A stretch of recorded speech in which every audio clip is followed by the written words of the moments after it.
사람들이 텔레비전 뉴스를 볼 때 꼭 챙겨서 이제 보는 내용이 있다면 그것은 일기 예보일 것입니다. 기상 전문가가 아니더라도 일반인도 대부분 날씨에 대한 정보는 웬만큼은 이제 알고 있습니다. 북태평양 고기압의 영향으로 되면 또 덥다는 거, 또 시베리아 고기압의 영향을 받으면 또 추워진다는 거, 또 이 두 기간이 우리 한반도에서 또 머무르게 되고, 또 기압의 영향이 되면 또 비가 또 오게 되고, 또 아침 저녁으로 서늘해지면 이제 가을이 왔구나, 다 우리가 이제 알게 이제 됩니다. 오늘 예수님은 이스라엘 사람들에게도 너희가 이 일기에 대한 거 다 알고 또 관심을 가지고 있으면서 왜 시대는 분간하지 못하느냐, 이런 말씀을 하십니다.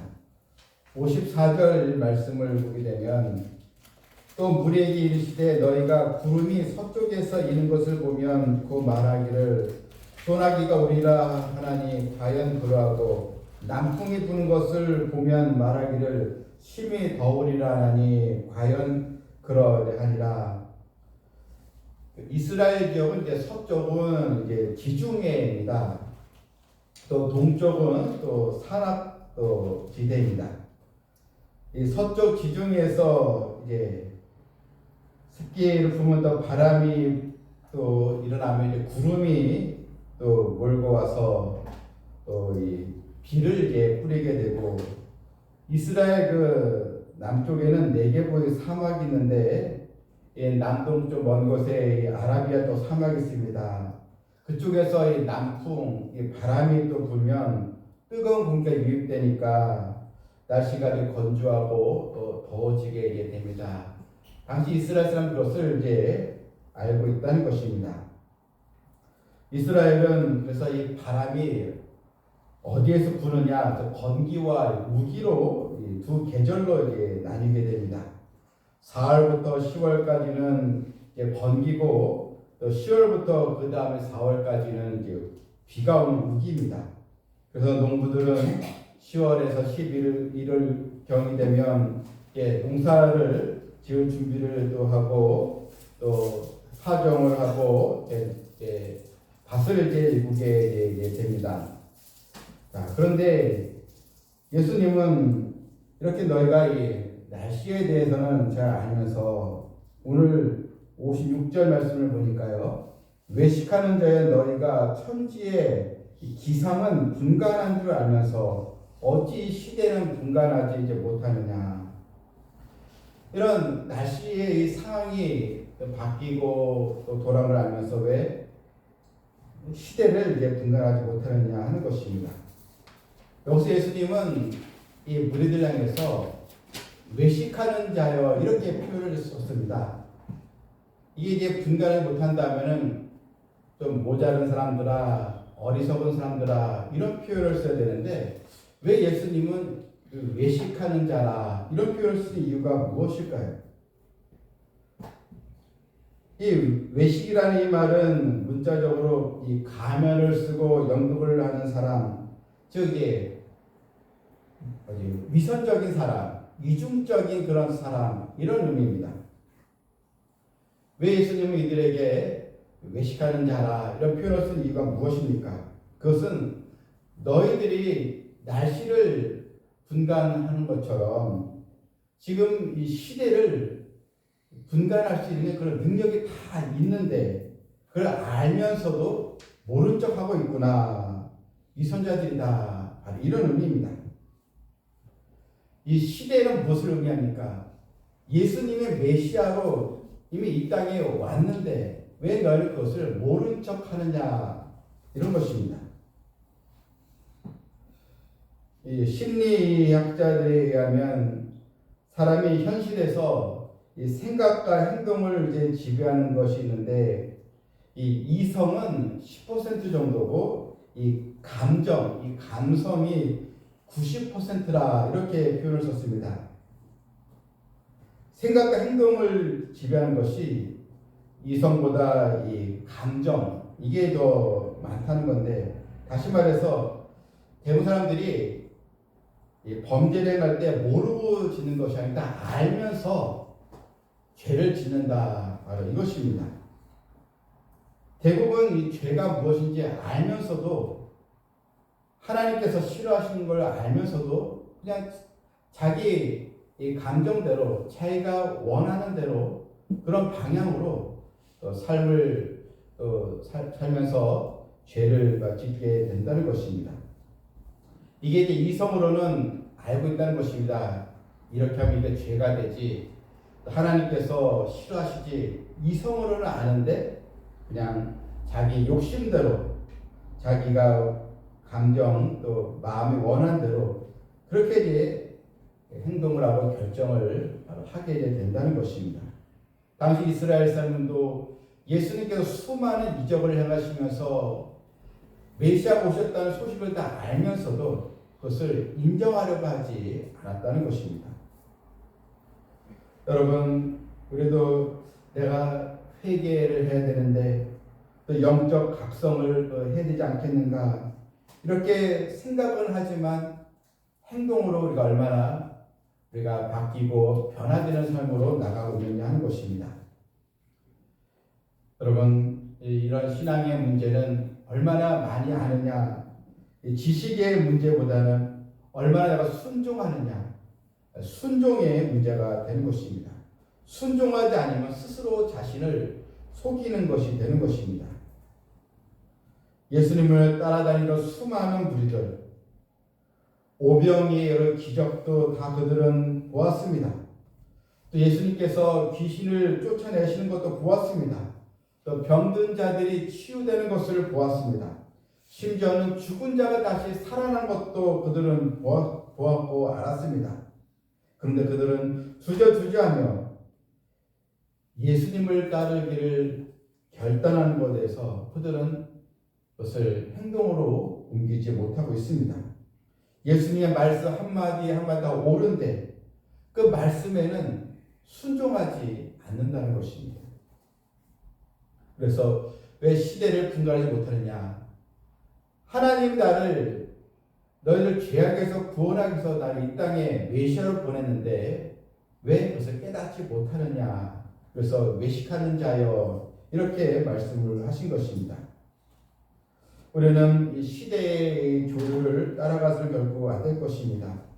그냥 세월이 흘러가는 대로 그냥 사는 것이 아니라 육신의 욕망을 따라서 사는 것이 아니고 그냥 세상 사람들의 법칙대로 그대로 따라가는 것이 아니고 무엇이 옳은가 옳지 않은가 이것을 우리가 분간하면서 우리는 믿음으로 나가야 하는 것입니다. 에베소서 5장 15절 말씀에 너희가 어떻게 행할지를 자세히 주의하여 지혜 없는 자같이 하지 말고 오직 지혜 있는 자같이 하여 어떻게 행할지를 잘 주의하라. 그러니까 이 상황을 잘 분별해 봐라. 그래서 지혜 없는 자같이 하지 말라 이렇게 나와 있습니다. 57절을 보게 되니까요. 57절에 또 어찌하여 옳은 것을 스스로 판단하지 아니하느냐 했습니다. 이 옳은 것, 옳지 않은 것을 분간하는 것은 어려운 것이 아니라는 것입니다. 무슨 대단한 그런 지식이 있어야 분간할 수 있는 것이 아닌 것입니다.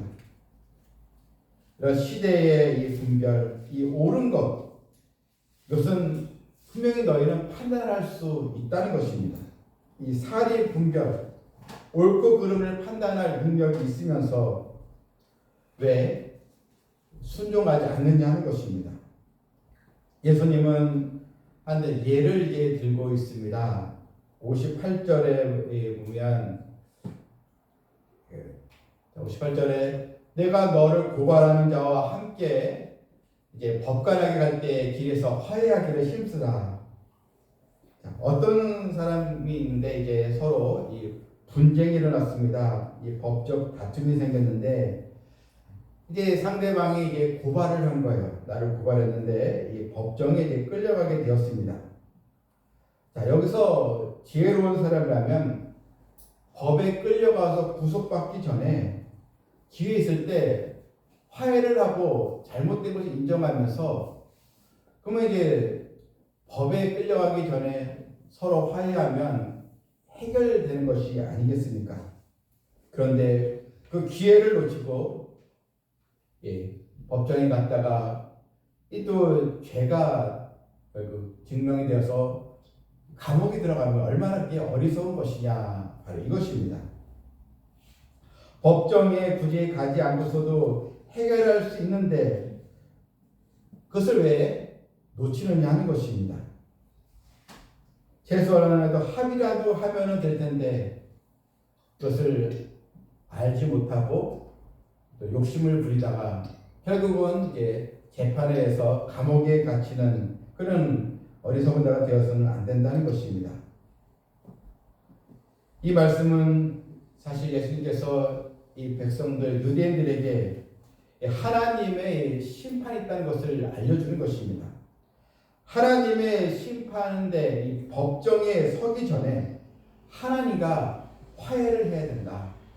화해라는 것은 하나님께 자신의 이런 죄에 대한 회개, 이 회개를 통해서 하나님과 화목한 관계를 맺을 때 너희는 심판 때 거기에 서지 않아도 되는 것이다. 이걸 주님은 말씀하고 있는 것입니다. 늦기 전에, 그래서 이 58절에 보게 되면 길에서 화해하기를, 그러니까 길에서 법정에 들어가기 전에 그 기회라도 서로 화해해야 되지 않겠느냐, 이것입니다. 성도 여러분, 이것은 우리 그대로 또 적용이 되는 말씀입니다. 주님 오실 날이 가까워지고 또 언제 주님께 나를 부르실지 이제 모릅니다. 그런데 우리가 하나님 나라에 들어갈 백성으로서 계속 이런 불신앙의 이런 고집스럽게 그렇게 생활한다면 안 되는 것입니다. 죄악의 습관과 방식을 또 멈추고 우리가 진실한 마음 회개하여 하나님과 이 화목의 관계, 하나님과 바른 관계를 우리가 맺음으로 하나님의 영원한 백성으로 또 서야 하는 것입니다. 성도들은 이제 교회 잘 나가야죠, 예수님 잘 믿어야죠, 이런 말들을 많이 합니다. 그런데 말은 그렇게 하지만 어떻게 잘 믿는가, 여기에는 관심이 없다는 것입니다. 여러분, 잘 믿는다는 것은 바로 주님과의 이런 화목한 관계를 맺는 것입니다. 그 화목 관계를 맺기 위해서는 바로 이 죄에 대한 이 회개의 이런 기도가 바로 있어야 합니다. 회개 없이는 주님과 바른 관계를 맺을 수가 없는 것입니다. 마태복음에서 예수님은 4장 17절에서 공생애를 시작하시면서 가장 먼저 하신 말씀이 무엇입니까?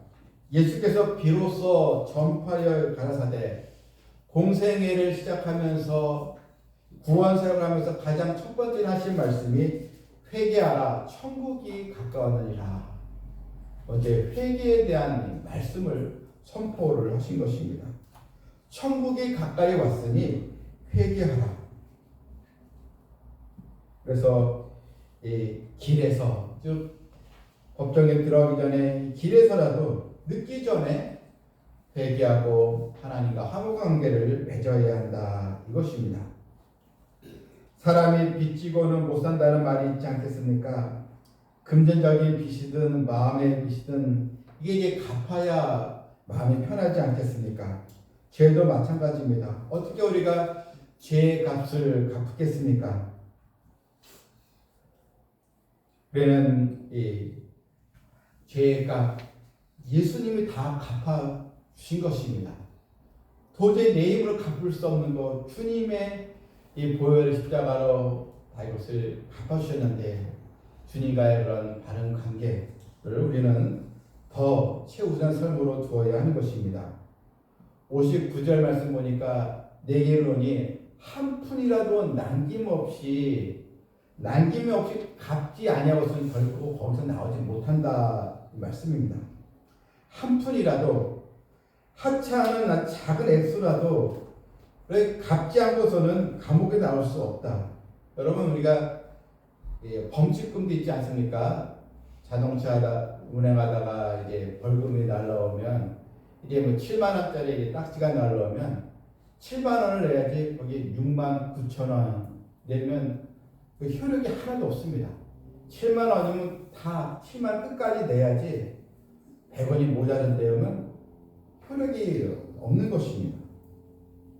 또 감옥에 있는 사람이 보석으로 풀려나는데 이 보석금이 뭐 1억이다 하면 1억을 다 내야지 거기서 100만 원이 부족하면 이게 나올 수가 이제 없는 것입니다. 우리의 죄악을 이제 남김없이 죄사함을 받는 그런 또 은혜를 우리가 입어야 되는데, 근데 우리가 죄를 짓지 않고 살아가는 자가 누가 있겠습니까? 주님께서 다 그걸 갚아주셨다는 것. 그걸 갚아주셨는데 메시아이신 주님을 영접하지 않고 주님과의 이런 관계를 바르게 맺지 않는다면 결국 심판대에 갈 수밖에 없지 않느냐 이것입니다. 예수님은 화목 제물로 우리에게 오셨고 하나님과 예수님을 희생 제물로 우리의 죄를 해결하기 위해서 하나님이라는 구원 또 사역을 계획하시고 실행에 옮기시게 된 것입니다. 사람의 이 눈은 시각은 세 가지로 구분할 수 있습니다. 사물을 보는 육안이 있습니다. 세상에 여러 돌아가는 또 이런 눈에 보이는 그런 또 사물을 보는 육안이 있고, 또 지식과 학문의 세계를 보는 지안, 지식의 눈이 있습니다. 그런데 우리에게는 하나님의 임재를 또 체험하면서 하나님 영원한 세계를 바라보는 영안, 영적인 시각, 이것이 우리에게 꼭 더 필요한 것입니다. 우리는 육안도 필요하고 지안도 필요하지만 무엇보다 하나님의 말씀을 깨닫고 하늘의 신령한 세계를 또 바라볼 수 있는 이 영적인 그런 시간, 영안이 열려야 하는 것입니다. 로마서 12장 2절에서 너희는 이 세대를 본받지 말고 오직 마음을 새롭게 함으로 변화를 받아 하나님의 선하시고 기뻐하시고 온전하신 뜻이 무엇인지 분별하라 했습니다. 로마서에서도 분별이 그만큼 중요하다는 것입니다. 어떤 분별입니까? 하나님의 선하시고 기뻐하시고 온전하신 뜻이 무엇인지, 즉 내가 어떤 선택을 하게 될 때, 내가 행동을 할 때 이 행동과 이 선택이 하나님께서 기뻐하시는가, 이것을 분별하라는 것입니다. 사람들은 육신의 일에 대해서는 다 점검하고 또 준비합니다. 그러나 여전히 자신의 이런 영혼, 자신의 종말을 준비하는 일에는 너무나 소홀히 한다는 것입니다.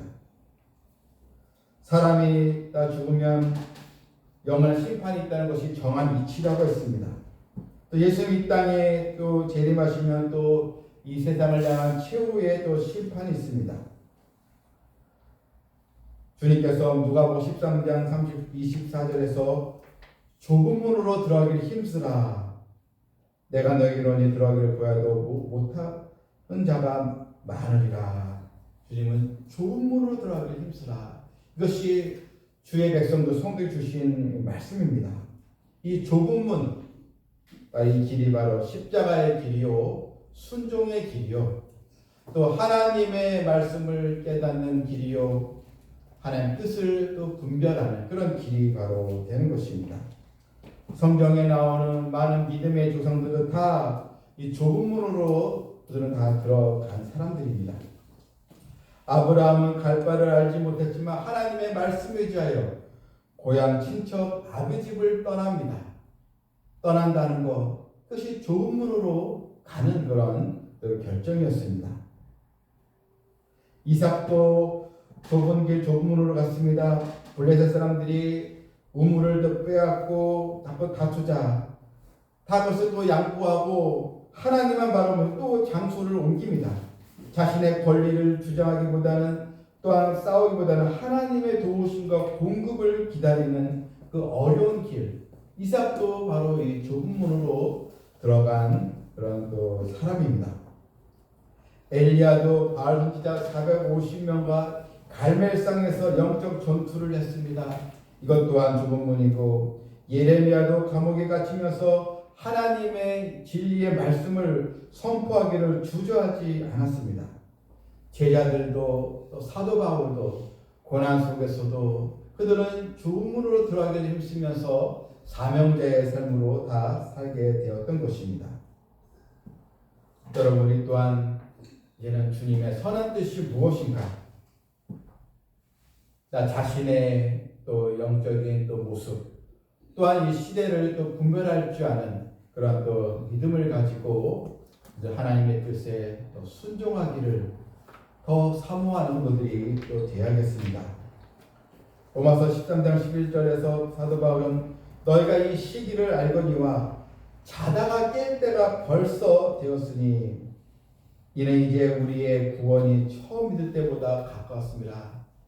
자다가 깰 때가 벌써 되었다는 것입니다. 자각을 할 때가 되었다는 것입니다. 그냥 이 상태 그대로 살아서는 안 된다는 것입니다. 이 시기를 알거니와 이제 영적 잠에서 너희는 깨어나야 한다는 것입니다. 하나님의 역사는 늘 깨어있는 그런 일꾼 성도에 의해서 바로 움직입니다. 그런데 시기를 알지 못하고 관심도 없고 늘 잠자는 그 사람, 신앙적으로 잠자는 사람은 무슨 일이 일어나는지 결국 알지 못하게 되는 것입니다. 오늘 나는 어떤 모습으로 있습니까? 하나님의 말씀에 또 귀를 기울이고 있습니까? 나 또한 그냥 무지와 또 불신앙 속에 거기에 잠에 취해 있지는 않는가? 그러니까 몸이 아픕니다. 뭔가 좀 큰 병이 온 것 같으면 몸에 자각증사가 일어나게 됩니다. 그럴 때 속히 자각증사를 알고 병원에 가서 치료를 하면은 건강을 회복하는데, 근데 그것을 자각하지 못하고 계속 몸에 있는 그런 질병의 원인을 놔두면 결국 큰 병에 우리는 넘어질 수밖에 없는 것입니다. 우리의 신앙생활도 마찬가지입니다. 영적 건강을 테스트하는 그런 질문들이 있는데 그 몇 가지 보면 이것입니다. 첫 번째로 나는 하나님을 향한 목마름이 있는가? 하나님의 은혜를 받고자 하는 그런 목마름이 있는가? 또한 두 번째, 하나님의 말씀을 지속적으로 나는 듣고 있는가? 또 세 번째는 나는 더 사랑을 더 베풀고 살고 있는가? 사랑의 크기가 더 커지고 있는가? 아니면 사랑이 더 없어져 가고 있는가? 네 번째는 하나님의 이런 임재에 대해서 얼마나 나는 민감한가? 그리고 다섯 번째는 타인의 이런 영혼에 대한 관심이 얼마나 있는가 하는 것입니다. 예수님은 마태복음 3장 10절에서 이미 도끼가 나무 뿌리에 놓였으니 좋은 열매 맺지 아니한 나무마다 찍어 불에 던지리라. 그래서 도끼가 나무 뿌리에 놓였다. 하나님의 민박한 그런 심판이 오게 되었다. 속히 회개하고 하나님께 돌아오라는 주의 말씀이었습니다.